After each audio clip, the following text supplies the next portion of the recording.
गीता विश्वविद्यालय की तरफ से नई शिक्षा नीति विषय पर माड़ीपुर स्थित एक निजी होटल के सभागार में परिचर्चा का आयोजन किया गया।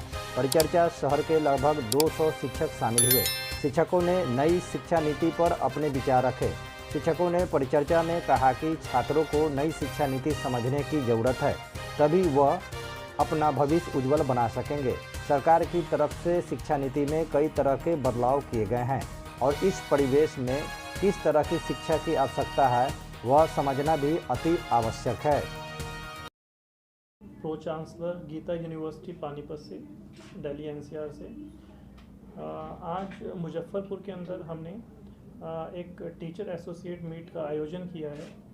गीता यूनिवर्सिटी जो कि एक गीता ग्रुप ऑफ इंस्टीट्यूशन जो कि 37 साल पुराना ग्रुप है, जिसके अंदर ऑलरेडी 8000 बच्चे और 700 से ज़्यादा टीचर्स वहाँ पर काम करते हैं और 37 साल से प्लेवे से लेकर पोस्ट ग्रेजुएशन तक 2022 तक ये ग्रुप चलता आ रहा है, जिसके अंदर pharmacy, engineering, law, hotel management, BEd, DEd, MEd और कई तरह के कोर्सेज चलाए जा रहे थे।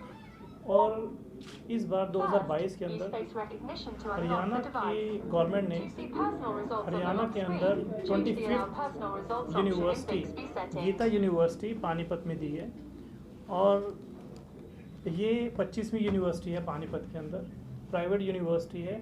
उस चीज़ को अवेयर करने के लिए एक आज टीचर एसोसिएट मीट की गई है मुजफ्फरपुर के अंदर, जिसके अंदर पूरे बिहार से सभी टीचर एसोसिएट इसके बारे में जानने के लिए आए हैं कि गीता यूनिवर्सिटी में क्या है।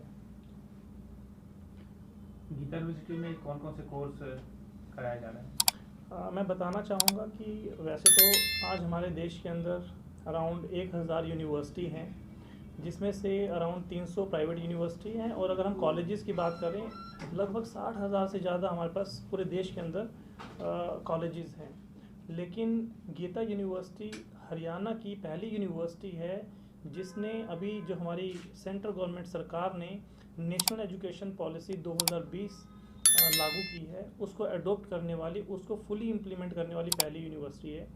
उस चीज़ को मद्देनज़र रखते हुए नेशनल एजुकेशन पॉलिसी को गीता यूनिवर्सिटी के अंदर हर तरह के कोर्सेज, 70 से ज़्यादा कोर्सेज और 12 स्कूल उसके अंदर चलाए जा रहे हैं। चाहे आप इंजीनियरिंग की बात करें, फार्मेसी की बात करें, लॉ की बात करें, hotel management, pharmacy, forensic science, agriculture, भिन्न भिन्न तरह के कोर्सेज, बीएड, डीएड, एमएड, ये सभी कोर्सेज वहाँ पर चलाए जा रहे हैं। अगर फोरेंसिक साइंस की बात करें, अभी हमारे होम मिनिस्टर ने भी कहा कि फोरेंसिक साइंस का आने वाले टाइम में बहुत बूम रहेगा।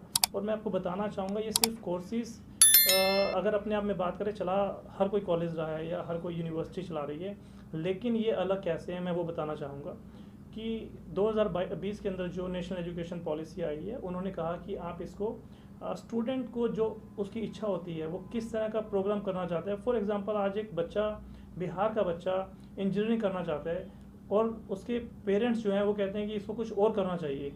नेशनल एजुकेशन पॉलिसी ने कहा कि ये बच्चा जो अपनी इच्छा से, जो उसका पैशन है, उसको सिंगिंग का शौक है, वो अगर सिंगर बनना चाहता था, पेरेंट्स ने ज़बरदस्ती उसको इंजीनियरिंग के अंदर डाल दिया। लेकिन नेशनल एजुकेशन पॉलिसी बोलती है कि आप अपनी डिग्री अपनी चॉइस के हिसाब से बना सकते हैं, चॉइस बेस्ड क्रेडिट सिस्टम के हिसाब से उसे बना सकते हैं, जिसके अंदर बच्चा अपना एक पैशन जो है उसका सिंगिंग का, डांसिंग का, फोटोग्राफी का, वो उस कोर्स को भी अपनी इंजीनियरिंग का एक पार्ट बना सकता है। और साथ ही में इंजीनियरिंग के साथ साथ सपोज अगर आज एक बच्चा बीबीए करने लगता है, लेकिन कल को उसका मन बनता है कि मैं पहले साल के बाद अब बीकॉम करता हूँ, मेरे लिए बीबीए के अंदर स्कोप नहीं है, तो बच्चा पहले साल छोड़ के सेकेंड ईयर से बीकॉम भी कर सकता है। लेकिन जो उसके सब्जेक्ट रहेंगे बीकॉम के जो फर्स्ट ईयर में जो मैच नहीं करेंगे वो उसको कर सकते हैं। एडमिशन की क्या प्रक्रिया है? एडमिशन हमारे जो यूनिवर्सिटी में है उसके एक तो गट्स, एक Geeta university test of scholarship जो यूनिवर्सिटी ने लॉन्च किया है।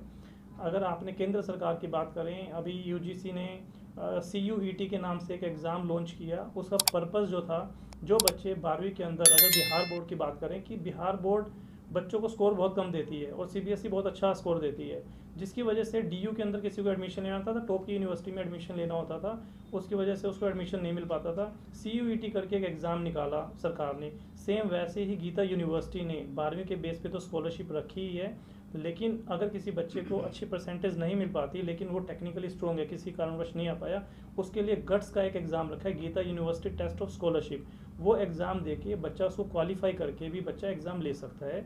उसके अलावा जेई की नीट के बेसिस के ऊपर भी कोई बच्चा अपने जो नेशनल एलिजिबिलिटी हमारे जो एंट्रेंस एग्ज़ाम रहते हैं उसके स्कोर कार्ड को भी यूनिवर्सिटी एक्सेप्ट करके उसके बेसिस पे भी बच्चा एडमिशन ले सकता है। प्लेसमेंट को लेकर क्या? बाकी यूनिवर्सिटी से कितना अलग होगा? यह आपने बड़ा अच्छा क्वेश्चन किया। सबसे अलग तो यही है कि नेशनल एजुकेशन पॉलिसी अपने आप में एक अलग है। 1986 के अंदर पहली हमारी नेशनल एजुकेशन पॉलिसी आई थी, जो आज से 35 साल बाद 2020 के अंदर नई एजुकेशन पॉलिसी आई है, जिसके अंदर मल्टीपल एंट्री मल्टीपल एग्जिट का सिस्टम है। बच्चा 1 साल के बाद चाहता है कि मुझे अब कॉलेज में नहीं पढ़ना, मुझे जॉब करनी है, तो बच्चा कॉलेज के 1 साल के बाद छोड़ के जा सकता है। सेकंड ईयर में 2 साल की वो जॉब कर सकता है, 3 साल की जॉब कर सकता है। 3 साल के बाद दोबारा आके वो कहता है कि मेरे को दोबारा पढ़ना है, तो वो सेकंड ईयर में डायरेक्ट आके वो एडमिशन ले सकता है। और फिर उसके बाद उसका मन करता है कि मैं दोबारा काम करूं, मुझे पहले सीखना है, कुछ सर्विस करनी है या मुझे अपना बिजनेस करना है, और दोबारा 4 साल बाद आके थर्ड ईयर में एडमिशन ले सकता है। It means multiple entry multiple exit की हम बात करें यहाँ पर है, और इस तरह के काफ़ी उसमें नेशनल एजुकेशन पॉलिसी के अंदर सुविधाएँ दी गई हैं। कैंपस कहते हैं इसको, कैंपस प्लेसमेंट की अगर हम बात करें, अभी गीता ग्रुप ऑफ इंस्टीट्यूशन का जो हाईएस्ट पैकेज गया है एक बच्चे का 40 लाख रुपए का 2022 के अंदर प्लेसमेंट हुई है बच्चे की। और हर कंपनी अभी 5 तारीख को भी एक जोश टेक्नोलॉजी करके कंपनी 18 लाख के पैकेज के ऊपर आ रही है। IBM कंपनी आ रही है अभी रिसेंटली आने वाले 1 हफ्ते के अंदर। तो इस तरह के बड़े बड़े कैंपस प्लेसमेंट और 100% बच्चे को प्लेसमेंट एश्योरेंस दी जाती है। उसका कारण है प्लेसमेंट होने का, उसको मैं एक रीज़न बताऊँगा।